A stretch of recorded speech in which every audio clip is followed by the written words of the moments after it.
আমার ছেলে ও মেয়ে একই বেডরুমে থাকত। একদিন গভীর রাতে হঠাৎ মেয়ের কন্যার মতো শব্দ শুনে আমি চমকে উঠলাম। শব্দটা এত অস্বাভাবিক ছিল যে আমার মনে অদ্ভুত এক উদ্বেগ তৈরি হল। আমার মেয়ে ফিসফিস করে বলছিল, ভাই একটু আস্তে, মায়ের ঘর একদম পাশে। তার কথাগুলো শুনে আমার মনে সন্দেহ জন্মায়। আমি আস্তে করে তাদের ঘরের জানালা দিয়ে উকি দিলাম, আর যা দেখলাম তা দেখে আমার শ্বাস বন্ধ হয়ে যাওয়ার মতো অবস্থা হয়। আমার নাম অর্পিতা। আমি একজন সাধারণ গৃহবধূ। আমার দুটি সন্তান ছিল, একটি ছেলে এবং একটি মেয়ে। মেয়ে আমার নিজের সন্তান হলেও ছেলে আমার দ্বিতীয় বিয়ের পর আমার জীবনে আসে। তাদের বয়সের ব্যবধান ছিল 4 বছর। আমার মেয়ের নাম ছিল পায়েল এবং ছেলের নাম ঈশান। আমি ঈশানকে নিজের সন্তানের মতোই ভালোবাসতাম। আমার দ্বিতীয় বিয়ের আগে পায়েল হোস্টেলে থেকে পড়াশোনা করত। সে তার নতুন বাবা এবং ভাইকে খুশি মনে মেনে নিয়েছিল। তবে সে সিদ্ধান্ত নিয়েছিল যে তার পড়াশোনা হোস্টেলেই শেষ করবে। আমি তার ইচ্ছার ওপর জোর দিইনি। সম্প্রতি পায়েল তার গ্র্যাজুয়েশন সম্পন্ন করে বাড়ি ফিরেছে। একই সময়ে ঈশানও তার পড়াশোনা শেষ করেছে। তারা দীর্ঘদিন পরে একে অপরের সঙ্গে দেখা করল। কয়েকদিনের মধ্যেই তারা চাকরির জন্য অন্য একটি শহরে যাওয়ার সিদ্ধান্ত নেয়। তাদের চাকরি একই শহরে হলেও ভিন্ন ভিন্ন কোম্পানিতে ছিল। তারা সিদ্ধান্ত নেয় একসঙ্গে থাকলে খরচ কম হবে। আমারও তাদের এই সিদ্ধান্ত ঠিক মনে হয়েছিল। তাই তাদের একসঙ্গে থাকার অনুমতি দিয়ে আমি তাদের কাজের জন্য অন্য শহরে পাঠিয়ে দেই। কিন্তু সন্তানদের চলে যাওয়ার পর বাড়ি খুবই ফাঁকা ফাঁকা লাগছিল।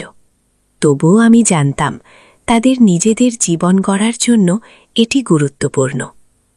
আমাদের পরিবারের আর্থিক অবস্থা খুব ভালো ছিল না। আমার স্বামীর পেনশন ছিল খুবই সামান্য, যা দিয়ে পুরো পরিবারের খরচ চালানো কঠিন হয়ে পড়েছিল। সন্তানদের পড়াশোনার খরচ চালানোর জন্য আমরা আমাদের একমাত্র বাড়িটি বিক্রি করতে বাধ্য হই। বছরখানেক পরে আমাদের সন্তানরা চাকরি পেয়ে প্রতি মাসে কিছু অর্থ পাঠাতে শুরু করে। আমি সেই অর্থ কিছুটা বাড়ির খরচে ব্যয় করতাম আর বাকিটা সঞ্চয় করতাম। এভাবেই 5 মাস কেটে যায়। তবে এই সময়ের মধ্যে আমি একবারও সন্তানদের দেখতে যেতে পারিনি। আমার স্বামী পক্ষাঘাতে আক্রান্ত ছিলেন এবং তার দেখাশোনার জন্য বাড়িতে আর কেউ ছিল না।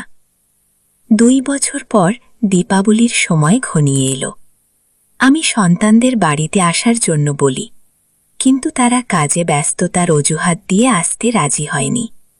ফোনে তাদের কাছে আমার আকুতি জানালেও তাতে কোনো লাভ হয়নি। অবশেষে আমি নিজেই তাদের সঙ্গে দেখা করার সিদ্ধান্ত নিই। একদিন আমি আমার স্বামীর এক ঘনিষ্ঠ বন্ধুকে ডেকে তার যত্নের দায়িত্ব দিলাম এবং সন্তানদের কাছে যাওয়ার জন্য যাত্রা শুরু করলাম। ট্রেন স্টেশন থেকে আমি ভিডিও কল করে তাদের জানালাম যে আমি আসছি। আমার বড় ছেলে ঈশান এই খবর শুনে বিস্মিত হয়। সে আমাকে বলল, মা, তোমাকে আসার দরকার নেই, আমরা 3 দিনের মধ্যে বাড়ি ফিরব। তার কথায় আমি তাকে প্রতিশ্রুতি দিলাম এবং বাড়ি ফিরে এলাম। 3 দিন পর খুব সকালে প্রথম ট্রেনে আমার সন্তানরা বাড়ি ফিরে এলো। তাদের দেখে আমার চোখে পানি চলে এলো। আমি তাদের বুকে জড়িয়ে ধরলাম। আমার মনে হলো এটাই আমার জীবনের সবচেয়ে সুখের মুহূর্ত। আমি ঈশান ও পায়েলকে দীর্ঘদিন পর একসঙ্গে দেখে খুব খুশি হয়েছিলাম। তবে পায়েলের মধ্যে বেশ কিছু শারীরিক পরিবর্তন লক্ষ্য করলাম। গত 2 বছরে তার চেহারায় অনেকটা পরিবর্তন এসেছে। যেদিন তারা বাড়ি ফিরল, আমি লক্ষ্য করলাম যে তারা দুজনেই একসঙ্গে একটি ঘরে ঢুকে গেল। আমি ভেবেছিলাম পায়েল হয়তো তার ব্যাগ রেখে ঘর থেকে বেরিয়ে আসবে, কিন্তু 1 ঘন্টা কেটে যাওয়ার পরও তারা ঘর থেকে বের হয়নি। তখন আমি চা ও নাস্তা নিয়ে তাদের ঘরে গেলাম। আমি বললাম, তোমরা দুজন কি এবার থেকেই এক ঘরেই থাকবে? বাড়ির ছাদে আরেকটা ঘর আছে, ঈশান তুমি সেখানে চলে যাও, এই ঘরটা পায়েল থাকুক। তখন ঈশান বলল, না মা, আমি পায়েলকে ছেড়ে অন্য ঘরে থাকতে পারব না। আমরা গত 2 বছর ধরে একই ঘরে থাকার অভ্যাস করে ফেলেছি, এখানেও ঠিক এমনই থাকব। তার কথা শুনে আমার একটু অস্বস্তি হল। আমি পায়েলের দিকে তাকিয়ে বললাম, পায়েল, তুমি এখন আর ছোট নেই, আর তোমার ভাইও বড় হয়ে গেছে। একই ঘরে থাকা কি ঠিক হবে? যদি কখনো তোমার একা থাকার প্রয়োজন হয়, তখন কিভাবে ম্যানেজ করবে? তখন পায়েল উত্তর দিল, মা, আমরা যে শহরে কাজ করতাম সেখানে 2 ঘরের ফ্ল্যাটের ভাড়া অনেক বেশি, তাই আমরা গত 2 বছর ধরে একই ঘরে থেকেছি।